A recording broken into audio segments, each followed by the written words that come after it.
Good evening and welcome back to the Rory Talks Football channel, your daily Arsenal news updates, debates and my opinions. If you're new to the channel, please do subscribe. We're on the way to 10,700 subscribers. And if you could like the video as well, I'd be very, very grateful. There is loads to talk about today. We've had Gary Jacob come out with an article. We've had John Cross come out with an article and an exclusive, supposedly, at least, about Benjamin Sesko. Quite a few other stories to talk about as well. It really is, for whatever reason, a busy day today. The journalists have finally decided to get themselves working, and there are loads of you here to go through it. We're going to be talking about Sesko. We're going to be talking about Zinchenko, some of the potential outgoings. I do want to talk about some potential midfield bargains that could be on the table, a Feyenoord left back that we could be going for as well. So there is lots to get into. Vincent, Dave, VV Vlad, Luke, Mohammed, Alex, Icarus, J-Pave, Woodsy, Magnus, Hyper Protagonist, Fizzy, Ross Lawman, Ethan Udall passed his driving test today. A round of applause in the chat for Ethan Udall, who passed his driving test today. Well done. Leeds Gunner, Kennedy's here for the first time. Welcome, welcome. Smithy, of course, Garen, Matt, King Kylo, Hannah, Kazanex, Denlar, Max, Pedro, Kay, Pekka, Philip, Leo, Jermaine, President Bozo, Churms, Benji, Ryan, and many, many more. It is good to see you all. But let's get straight into it because genuinely there is quite a lot to talk about. So the first one, the big one, is coming from John Cross in the Mirror. He says, Benjamin Sesko has said yes to Arsenal. Arsenal are now readying a 45 million deal for the Slovenian international. And look, Twitter is getting taken away with this. Everyone's getting a bit taken away. I think because it's the first kind of real concrete link that we've had to someone so far this summer. People are getting excited about it. And I'm not going to put the dampeners on that, but I want to set some realistic expectations for what this actually is. Now, first of all, John Cross, is he reliable? I wouldn't say he's unreliable. And in fact, actually, quite a few people on Twitter I've seen this afternoon have been saying that he's really good with Arsenal news since Wenger, because under Wenger, I'm sure he was not really held in high regard in terms of reliability. I do think he does get things more accurately now, but I do also think he kind of, his articles for me always add a little bit of educated guesswork compared to other. I feel like he kind of, we said this yesterday, I feel like sometimes he kind of just, he does a bit like what I do, right? He adds in his own thing. And so I think it's probably correct that Benjamin Sesko and his camp have said yes to Arsenal, right? I think that's quite predictable anyway. I can't imagine there are many players that if Arsenal come knocking would say no. So that's good. He said yes. Readying a 45 million deal. Now, that was what the headline says. If you actually go into the article, he then doesn't say that Arsenal are readying a 45 million deal. He says Arsenal are readying a deal for the 45 million rated star. And I don't know where that 45 million rating comes from, because Sesko has a 55 million pound release clause or a 56 million pound release clause, depending on the exchange rate. It's a 65 million euro release clause. So why would Arsenal be preparing an offer 10 million below the release clause? Leipzig did very well to construct the release clause that would was a performance-based release clause that would increase as his performances did. Sesko had a fantastic end to the season, and the result was that his release clause went up to 65 million euros. So I don't know why they would then go back on that and allow Arsenal to come in with a 45 million offer and take him. I don't think it's, I don't think that means the story's untrue. I just think it's a bit of an interesting one. So we'll see how it develops. Like I said, I'm sure Sesko has said yes to Arsenal. He'd be crazy not to say yes to Arsenal. And people are getting excited about it. I mean, look, if you watch the streams a lot, you'll know we've talked about Sesko. We've talked about Sesko in quite a lot of depth. And, I have my worries about him. And yeah, you know what? We'll just bring it up. We'll just bring it up. We'll bring him up. Look, the positives about Sesko. A lot of experience for a striker of his age. He's 20 years old, still only 20 years old.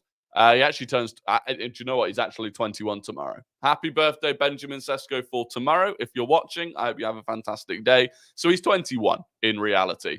This worries me. He's incredibly quick. He's incredibly tall. He's actually not 193 centimeters. According to most places, he's 195 centimeters. So he's about 6'4 and a half, 6'5", right? Very tall. When he gets up to pace, very quick, much like Erling Haaland, right? Takes him a few strides to get going, but at full stride, he is rapid. this season, he didn't start much early in the season. He didn't play much early in the season. But towards the tail end, he was fantastic. Scored a goal in each of his final 7 games this season. Ended the season on 14 goals and 2 assists from just 17 starts. 14 appearances off the bench, which is good, right? That is good. Again, you know me. You know me. You know I like the greenery. This is what worries me, and it only worries me in the sense that it just doesn't fit into what the majority of Arsenal players, pretty much every Arsenal player, has. Max, Emil, good to see you both. So this is something that worries me, right? You know that. That's fine. That worries me, the number of touches he has. But ultimately, he just is a different profile. And so I've no doubt if we are going in for him, that's because Arteta has decided that he wants a different profile. He wants more of a, I don't want to keep comparing him to Haaland. He's not Haaland, but a more of a Haaland-style player. In fact, actually, I was on FB Ref earlier, which compares everyone's stats, and it gives you a list of the players that their stats are most similar to. The closest player to Benjamin Sesko in terms of stats across Europe is Dominic Solanke. The third closest, I think, was Dominic Calvert-Lewin. So that's the kind of player that you're looking at. That's the kind of player that you're looking at. And he's probably a cheaper option than if you were to go for Solanke or Dominic Calvert-Lewin. You know, he's probably going to cost you a similar amount to either of those two, but has a far higher ceiling because of what he's already doing and has achieved at the age of 20 years old. His first touch is actually really good. One of the stats, I was, again, on FB Ref, they have more stats than this. And one of the stats that he compares really well in is his first touch and his control. So look, it's an interesting one. It's not my first choice. I would rather a Gyökeres or an Isak. But look, this could be one that builds momentum quite quickly. We'll wait and see. Obviously, again, he's going to be at the Euros. He'll be at the Euros with Slovenia. He'll be in England's group at the Euros. This move is not going to happen before or during the Euros. So again, it's, that's where I feel like there's an element of guesswork and kind of prediction from John Cross when it comes to Sesko. But we'll see. We'll see. You should check out Calafiori, 6'2" centre-back, similar to Tommy in terms of price, 22 years old. Basically a hybrid of Tommy and Zinchenko. Interesting. I'm pretty sure he's got a team of the season on FIFA. So that bodes well. 90 rated, if I'm not mistaken. Packed him an annoying number of times. But yeah, no, I'll check him out. Did you see that Gyökeres is out for 5 to 6 weeks, having to pull out of the Sweden camp? I didn't see that, no. Why does Sweden have a camp? They're not playing, are they? Does Sweden have a camp? Or do they have games? Do they have a couple of games? I don't know. I guess so, maybe. Same way like Iceland do. I didn't know that. No, I didn't know that, though. Interesting. Are we getting a 6 and 8 and a striker? That actually, I'll move to a slightly different part of the... So this was coming from Gary Jacob today, but based on your point of a 6 and 8 and a striker, Gary Jacob today, who writes for the Times, and again, relatively reliable, Mikel Arteta would like a squad of 20 outfield players in addition to goalkeepers. He wants to add a defender, a central midfielder, a forward, as in a striker, and cover on the right wing for Bukayo Saka. The expectation is that we will move for younger players such as Benjamin Sesko. So this article actually came out before John Cross's article, but did specifically name check Benjamin Sesko as a younger player that Mikel Arteta might go for. But in terms of those players that we're supposedly looking for, I mean, it's exactly the players that I've been talking about for quite a while, even when I made those videos about the sort of dream summer window I wanted. A defender, a central midfielder, a forward, cover on the right wing, and probably a goalkeeper. So that's what we're looking at. Something in his knee, had knee surgery. Wonder if it's a long-term thing. Damn. My whole shtick about Gyökeres never having an injury. That's painful. That's painful. I mean, to be fair, he might not miss a single club game. He might not miss a single club game with this injury if he gets it sorted over the summer. So we might get away with it. We might get away with it. The problem with this transfer window is not much will happen before the Euros or during it, so everything will happen very close to the start of the season and extremely quickly. I agree. I absolutely agree with that. That is how it's going to go. The only thing that might make it different is the teams that need to sell players before June 30th. And there are teams that really need to sell players before June 30th for FFP. One of those, do you know what? Chelsea are looking at selling Trevor Chalobah for 25 million quid. I think that's a steal. I don't think Arsenal will go for him. I don't think that's the profile we're looking for.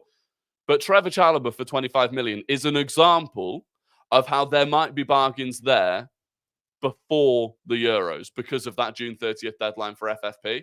Another one that Arsenal may go for because of that is Amadou Onana. And that's kind of the midfield bargains point that I'm talking about. Amadou Onana, I heard some rumours he could go for as little as £30 million, which I think would be very good value for him. I still don't think he's perfect for our team. He's not my number one option, but for 30 million, even of a, you know, when I've spoken about how I think we need to bring in two midfielders, one that's ready to go straight away and one that's, you know, not necessarily. I mean, Onana could be that second one. I know he's got more experience probably than the sort of player that I was thinking about. But as a fourth choice or a third/fourth choice, that would be not too bad. I wouldn't mind that too much. Because I do think Onana would need time to develop for the Arsenal squad. He's not... I don't think Onana could start at the start of next season. Not even close. Onana is rubbish. He's not rubbish. He's not rubbish. There are parts of his game that are very, very good. Onana at CDM, allow Rice to play the 8 role? Yeah, that's what I would imagine, yeah. That's what I'd imagine. Defense is solid. Timber will be back. Yeah, I expect he will. Well, and that, again, that brings me on to another part of Gary Jacobs' article. He said the expected sales of some of the homegrown players, including Eddie Nketiah, Reece Nelson, and Emile Smith-Rowe, will be key as Arsenal bid to comply with the Premier League's profit and sustainability rules.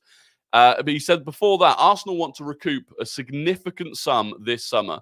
Players made available for sale could include Ramsdale, Sambi Lokonga, Nuno Tavares, Kieran Tierney, Jakub Kiwior, and Alexander Zinchenko. And again, you know, a lot of people didn't think that we'd sell either Tomiyasu or Kiwior, but I've been saying, I think if we bring in a defender, two defenders that we currently have to go because of Timber coming back into the squad. I think one of those is Alexander Zinchenko, and I think the other may well be Jakub Kiwior. And this article from Gary Jacob sort of suggests the same. And again, John Cross, interestingly, said Bayern Munich are monitoring the developments related to Alexander Zinchenko with Arsenal. So Zinchenko to Bayern Munich could possibly be a move. It's going to be interesting. It's going to be interesting. I think if we're in for a defender, I don't see room in the squad for Kiwior and Tomiyasu. And if Arteta is saying, you know, according to Gary Jacob, Mikel Arteta wants a squad of 20 outfield players, again, that doesn't leave room for additional squad players. And that's a Pep thing. Pep doesn't like additional squad players. And so, you know, we'll wait and see. But I think, I mean, it's incredible if you think about it. If we sell Tavares, Tierney, Jakub Kiwior, and Zinchenko, that's effectively 4 players that played at left back for us, all out the door in the same summer, which is pretty crazy, but it could well happen. Oh, Max has given a $10 super chat. Max, thank you very, very much. He says, my dream window that is realistic, Gyökeres, Bruno, and Ferran Torres is an out-and-out scorer. Sorry. Gyökeres, Bruno, and Ferran Torres. Gyökeres is an out-and-out scorer. Bruno, because he's similar to Xhaka, who we've missed. And Torres, because he's worked under Pep and Arteta. Interesting.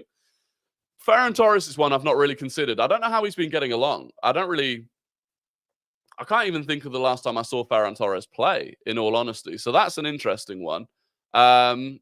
I guess that has to become backup for Saka. Is that the right backup for Saka? I'm not sure. Gyökeres and Bruno G, I can definitely get behind, though. And again, massive, massive thank you for the $10.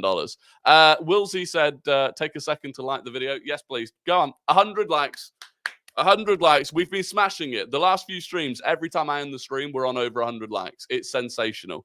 So if you could just take un momento to drop a like on the video, that would be fantastic as well. Hasn't Cedric played left back for us as well? Don't make me think about that. I don't need to think about that. I'm in a good headspace. I don't need to reminisce on Cedric Suarez playing at left back for Arsenal. He is gone. He is gone. And will quite rapidly be forgotten. No, I shouldn't be so harsh on him. No need. Some of the other news coming out today, and we'll go back to some of those things that we've spoken about and talk about them in more detail, because I know plenty of you are asking about them, but I just want to rattle through the news and then we'll come back to it. According to, this was something someone brought up the other day, Saliba possibly playing at the Olympics. According to Le Parisien, Arsenal will block William Saliba from representing France at the Paris Olympics later this summer. They're managed by Thierry Henry. I didn't even realize the French Olympic football team will be managed by Thierry Henry. But if Henry tries to call up William Saliba, Arsenal will block it, which they're entitled to do. Clubs are entitled to block their players going to the Olympics, and Arsenal will do that, feeling that if he plays at the Euros, he then plays at the Olympics, he basically doesn't get a single break over the summer. Having played every minute of the Premier League last season, that simply isn't good enough. So that's good news. That's good news. Look, I'm sure maybe Saliba does want to represent his country at the Olympics, but there are more important things for us. Pekka has just said Nwaneri goal. Goal. Is this true? Is this true? Has Ethan Nwaneri... It's England against Italy. England under 17s against Italy under 17s. And we're hearing that Ethan Nwaneri has scored. So fantastic if he has. I'll wait for that to pop up on the timeline. Shame for Saliba personally. It is and it isn't. I think, truthfully, footballers don't take the Olympics seriously. I don't think England, Britain have even put out a team at the last two Olympics. So yeah, I don't think it's something to particularly worry about. Rory, your choice, Frankie de Jong or Bruno G? Bruno G.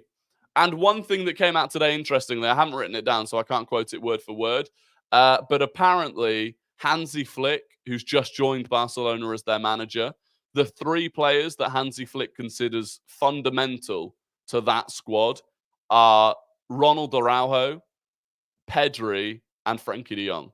So Frankie de Jong, based on that, is highly unlikely to leave Barcelona this summer.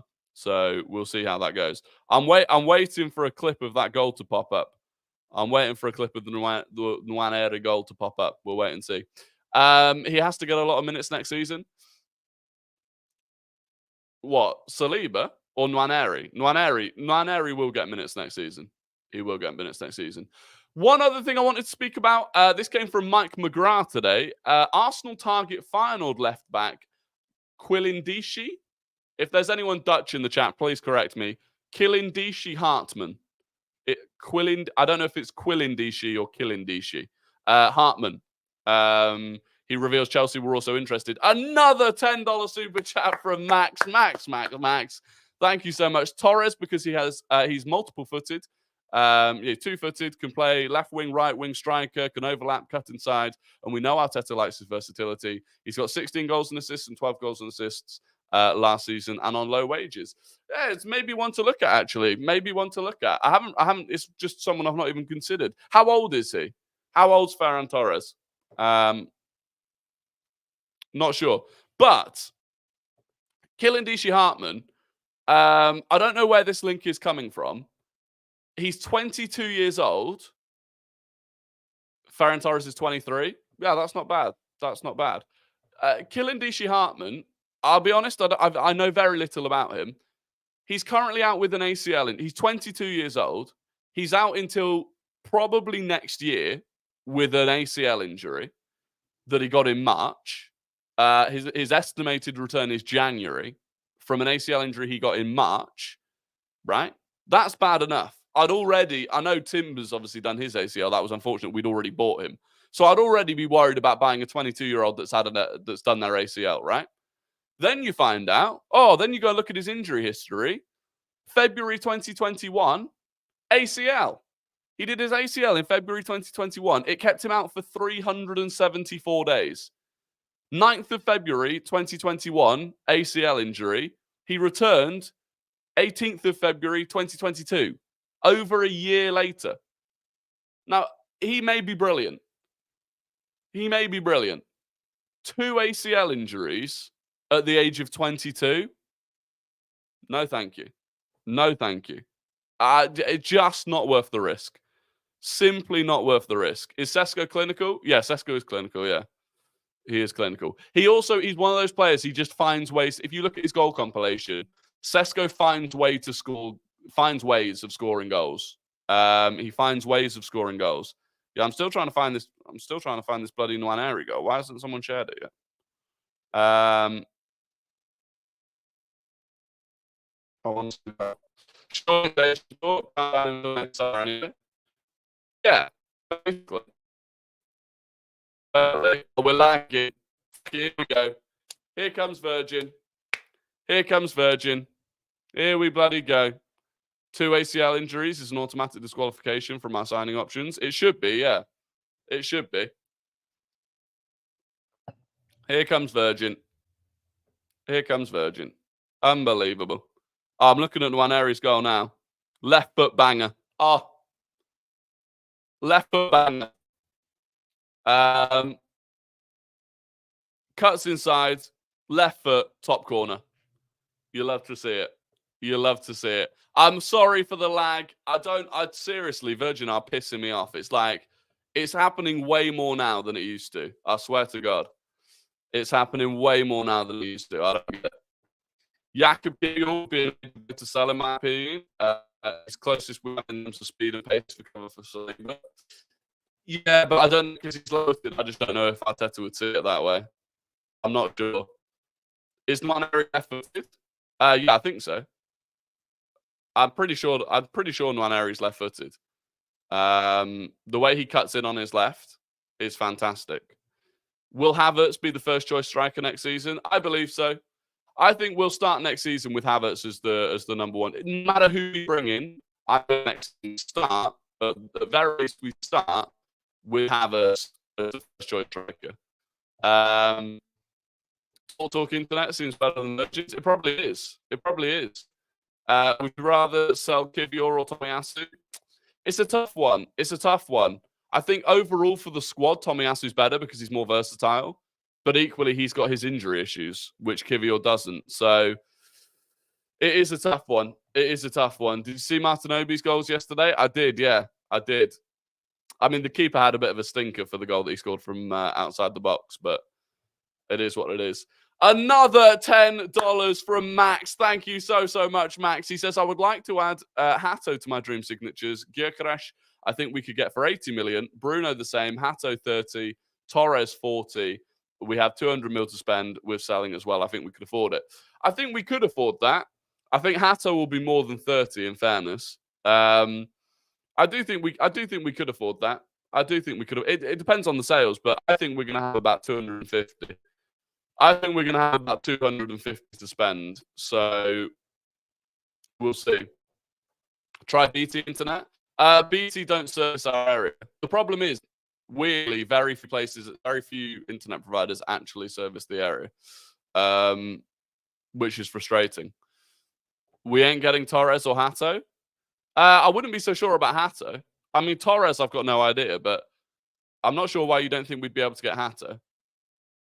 Hato's one of the players that apparently we are really, really focused on, even if we don't get him this summer, because he just got a new contract. But Chico goal yesterday has shades of Isak with his close control and dribble. Yeah, it was very good. It was very well taken. It was very well taken. I mean, that Nwaneri goal, that's the second goal this tournament Nwaneri scored by cutting in on his left and bending it into the far corner. Very good. Is Benny Blanco upgradable?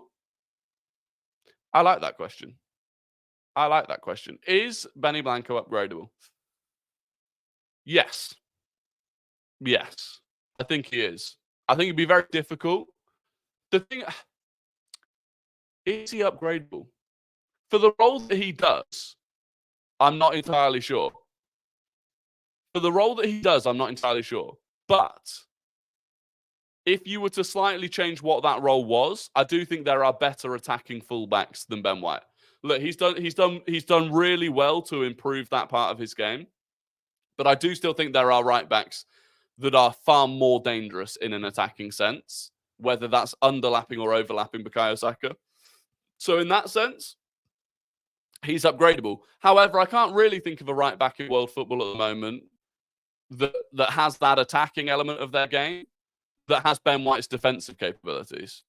So I think the best thing you could do really is just have the other option in the squad. I think that's the best thing you can do. Have the other option in the squad. I think the internet should be sorted now.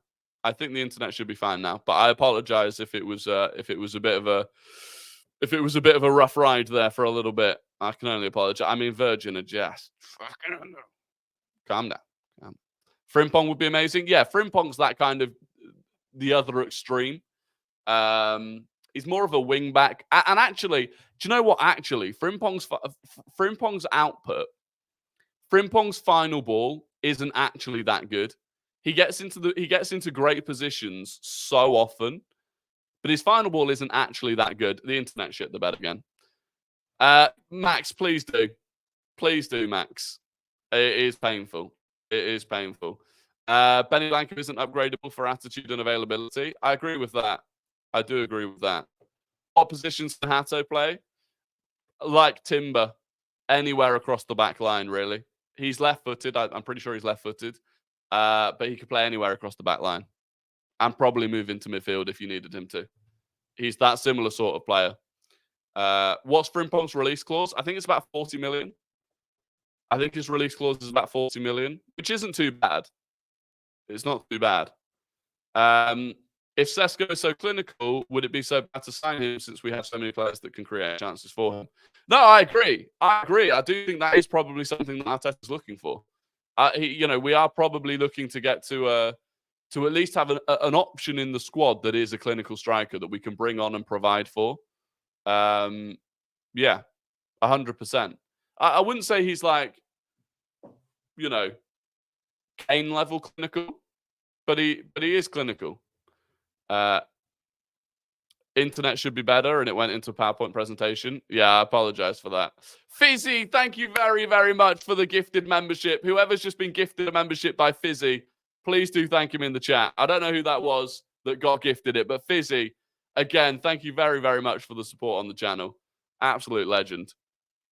I'd still take Diamande. Hato is the next season signing for me. Or if we move Kivior on. I agree. I actually think both of them. I think long term, there you go. President Bozo got gifted the membership there by Fizzy. Congratulations. Welcome to the club. Welcome to the club. I think Diamande and Hato are two different signings. I think they cover two different areas of the defense. I think Diamande is more of that Saliba sort of cover backup. So yeah, maybe Diamande this summer and Hato next summer wouldn't be the end of the world. But yeah, I do think we get both of them long term.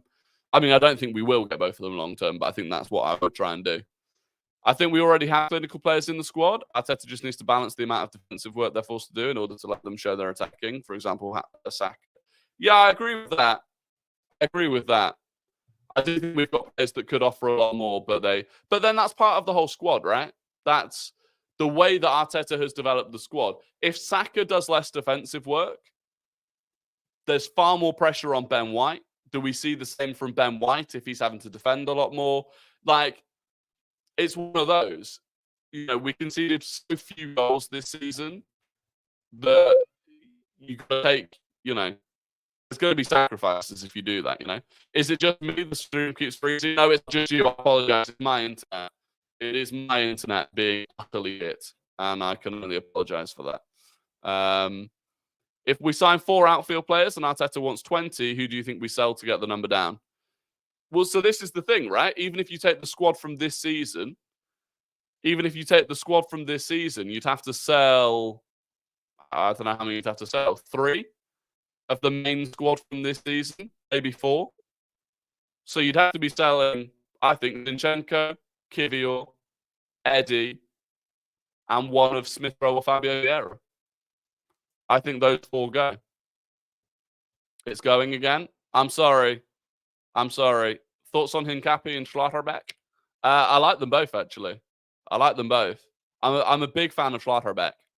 Really, just so I can keep saying his name, which I quite enjoy. I do like them both, though. If Arsenal are looking to spend 200 to 250 mil, I would be slightly disappointed or underwhelmed if we only buy younger style players, as we should push to get 1 or 2 players that get into our team. That's a fair point. That's a fair point. But, you know, maybe we don't spend 200 to 250. Maybe we don't actually end up spending that much money. Every time the internet looks like it's recovered, it shits the bed again. Fucking Virgin, honestly, I cannot explain to you how bad Virgin are. I really can't. Everyone that's complained about their internet during Guess the Gooner is now smiling as Rory struggles with his internet. I wouldn't blame you. No worries, Carter. Good to see you. Who starts left wing for you next season? Martinelli or Trossard? Martinelli. I still think Martinelli starts next season. The pace of Martinelli. I still think he starts next season. I just think we have to build the left back and left central midfielder. That partnership. We need, on the right-hand side, we've got White, Ødegaard, Saka. It's brilliant. We need that on the left-hand side. And we've not had the opportunity to build and develop that this season. We didn't really even get to do it last season. Even though we had Granit Xhaka last season, or the season before last, you know what I'm on about. Even when we had Granit Xhaka, the left-back situation kept fluctuating between Zinchenko, Tomiyasu, Tierney. So I do think we look at it. I do think we look at it with Martinelli starting and hope that he can get his form back. Yeah, I do. Yeah, Virgin out. They're shocking. They're shambolic. They really are. But I don't know what the solution is. I don't think I can get out of my contract with them. So I don't know what the solution is at this point. What do you think about the potential signings? Which ones? You'd have to be more specific. Do you think the Zubimendi saga is over? Yeah, I read something about that last night, actually. I read something, or did we talk about it on the show yesterday? No, I don't think we spoke about it on the show yesterday. On Zubimendi, Arsenal are getting frustrated. With Zubimendi's camp in regards to that move. Apparently, Zubimendi still was Arsenal's #1 target. He does have a release clause as well, which Arsenal apparently would be willing to trigger. But we've not had any positive signals from Zubimendi that he would actually want the move, which I find incredible. But if he doesn't want the move, and he should be desperate for the move, to be honest. No offense to Real Sociedad. He should be desperate for the move. And if he's not, move on. I mean, he's not my #1 midfield target anyway. But if he's frustrating Arsenal by not kind of giving a signal that he would definitely want the move, I just think we move on and look at a different target, to be honest. Yeah, look, he might prefer staying in Spain. And if he does, that's completely up to him. It's just not the move. I just find it surprising. I read Elise prefers United. Not sure how true. The thing I read said Elise prefers United to Chelsea. He doesn't necessarily prefer United to anyone, but between United and Chelsea, he prefers United, which is sensible. It is sensible. Can't you terminate the contract with Virgin, who's run by Virgin? Virgins couldn't run a service even if someone showed them how to do it properly. Yeah, I mean, I should just show them the stream.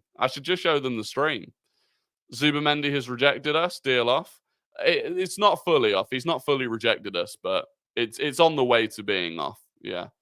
Who do you think will be our first signing? David Raya. The cop-out answer is David Raya. The David Raya deal will get done pretty soon, so he'll be our first official signing of the summer. What's your expectation for the coming season? And do you see us winning anything? Yeah, I think we'll be in a very good. Title race again. I think we'll go further in the Champions League, and I think we'll win a trophy. I don't know what trophy it is, but I do. I believe. I believe.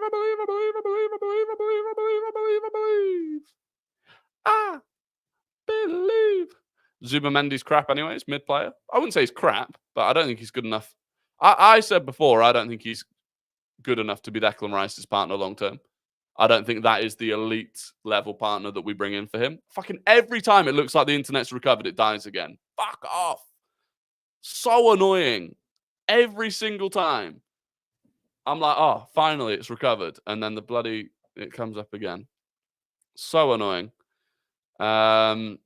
Who's our number one target this summer, like Rice was last summer? I don't think we have one.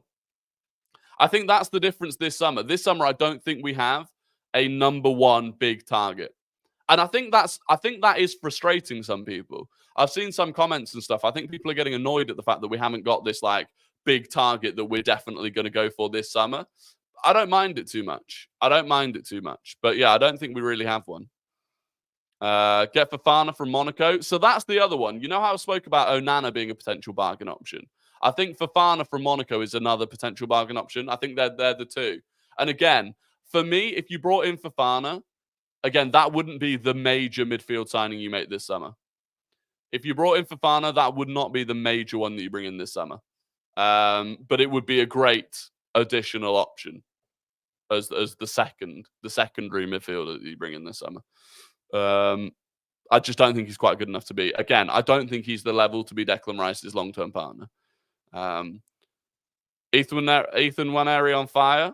Yeah, he scored another rocket of a goal. Are you talking about the one he just scored, or has he scored another? Has he scored another? I don't know. No, I think it's just that one. Get João Neves, generational talent. Yeah, I quite like João Neves. He's definitely at the top.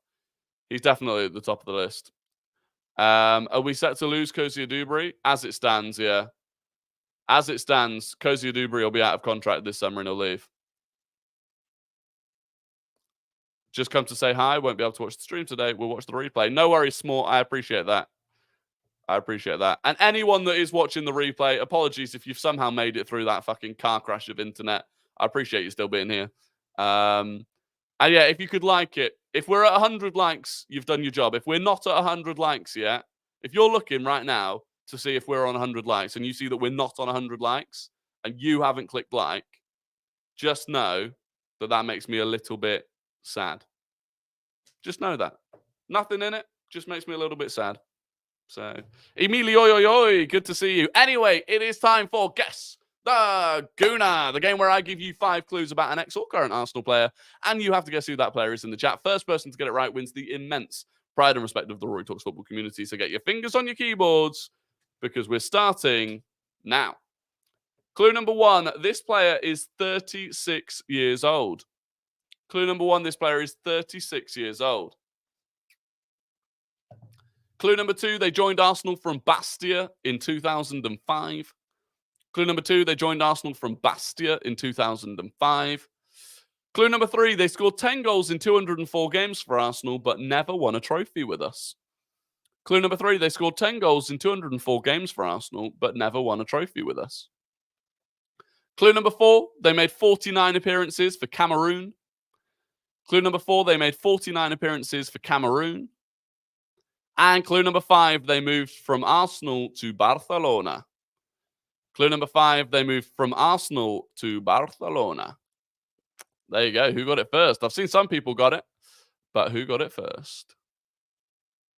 Bam, banana, banana, do do do do, banana, do do do do do do do do do do. Just make sure I don't get VAR checked. Make sure I don't get VAR checked. And there he is. He's back on top. Ross Lawman is first with Alex Song back at the top. Congratulations to Ross Lawman. Fizzy was second. VV Vlad was third. Anubrata was fourth. And Ethan Udall was fifth. There you go. Congratulations, Ross Lawman. He's done it. He's done it. Is it Ethan Nwaneri? It's not Ethan Nwaneri. There you go. Ross, Fizzy, VV Vlad. 1, 2, 3. Congratulations. Fizzy, finally on the podium. You will get the crown one day, Fizzy. You will get that number 1 one day. We've got the VAR check complete from AFC Max. Goal given, Ross Lawman.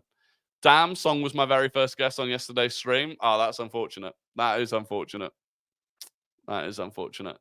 Song lob passes to RVP were brilliant back in the day. Sad that both turned out to be snakes. I know. It is sad.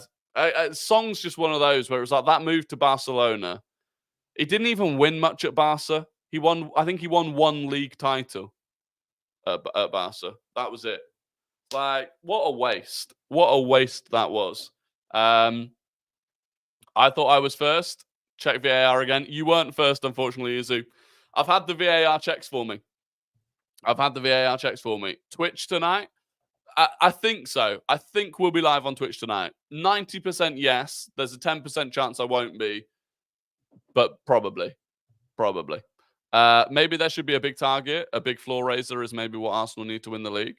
I think the majority of players we're going to be going for are going to be floor raisers rather than ceiling raisers. Yeah, I think so. Anyway, it's time for Guess the Non-Gooner. I'm going to give you the entire career path of a player who does not and has not played for Arsenal. You have to guess who that player is in the chat. First person to get it right wins the immense pride and respect of the Rory Talks Football community, but not as much respect as Ross Lawman currently has. What are you playing on Twitch? I'll probably play a bit of FIFA, and then we might wrap up Road 96 tonight, depending on how long I've got. Anyway, this player started their career at the Lyon Academy. They went to Monaco. They went to Manchester United. They went on loan to Sevilla. And as of this summer, they will be without a club. Lyon, Monaco, Manchester United, Sevilla on loan. And as of this summer, they will be without a club. Who got it first? That is the question.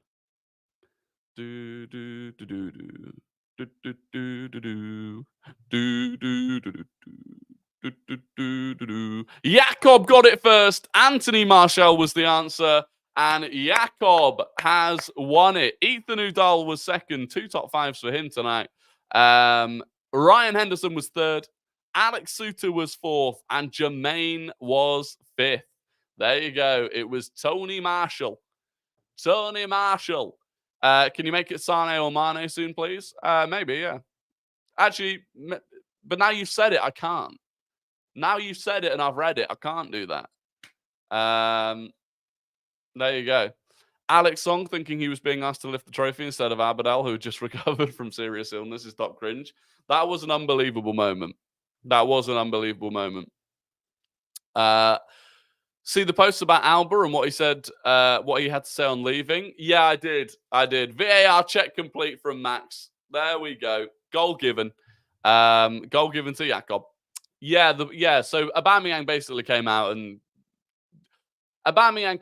basically tried to make it out like it was a really minor thing that he'd done wrong, and the reaction to it was massively overblown, and he was just trying to see his mum. The reality is that may have been a small thing anyway. It wasn't a small thing because of COVID, right? It wasn't a small thing in the same way that everything in COVID was just heightened if you got it wrong. So it wasn't a small thing. But even if it was a small thing, in the case of Aubameyang, it was the straw that broke the camel's back. It was Arteta had given him chance after chance, and that was just the final chance that he got wrong. So yeah, Aubameyang coming out and saying that, I just think it's, I think, do you know what I would say? That in a nutshell is why he wasn't the right captain. That in a nutshell is why he didn't fit into the culture at Arsenal, because he can't just accept the blame. Over 100 likes. Thank you. Well done. We love to see it. Is signing a backup keeper a definite? Yes, unless we don't sell Ramsdale. But on the assumption that we sell Ramsdale, yeah, we will have to bring in a backup. We don't have an option. I loved watching him nearly cry when Chelsea came to Arsenal. Yeah, when Chelsea came to Arsenal and he was just stood there as we sang North London Forever, just looking like, what did I do? Song and Fabregas played beautiful football together. They did. Check out Calafiori's stats before you go. Sure. Calafiori is a defender over in Serie A. Plays for Bologna, who have had a really good season under Thiago Motta. There you go. Centre-back, left-back. But again, the thing with that is, okay, so Tomiyasu, Kivior, Timber. How many centre-back, left-backs do we need? I mean, that's tasty. That's tasty. 22 years old. Only just turned 22 years old as well. Basically 21. Not 21 because he's 22. But, you know, just turned 22. What the hell's this thing? Super League? Did he start the season in the Swiss Super League? Why the hell is it showing me that? Must have started the season in the Swiss Super League. Okay. I don't want to see this. Oh, I don't want to see this. I want to see Serie A. Here we go. Oh, greenery. Oh, the greenery. The greenery. Unbelievable, Jeff. He conceded 2 penalties and he gets dispossessed. But other than that, that is... I mean, maybe if I put it on per 90, I mean, it's still pretty green, isn't it? I mean, this obviously for a defender isn't massively crucial, but it's decent. Averages 0.2 assists. He averages an assist every 5 games. Pass accuracy bordering on 90%. Long ball accuracy, that's seriously good as well. I like it. Really high touches, happy on the ball. Decent tackling, duel percentage decent. Aerial duels 1, very nice. God, compare that to Zinchenko. I like it. Recoveries, fucking hell. 7.5 recoveries in a game. Possession 1 in the final third. That is green. That is green. Woo! Woo! Me gusta. I need to watch him play. I need to watch him play. But I like it. I like it. Told you he's a hybrid of Zinchenko and Tomiyasu, unreal talent. You have opened my eyes. You have opened my... I'm gonna have to go and watch. I'm gonna have to go and find highlights and stuff of him. I'm gonna have to go and have a gander. Because that is sensational.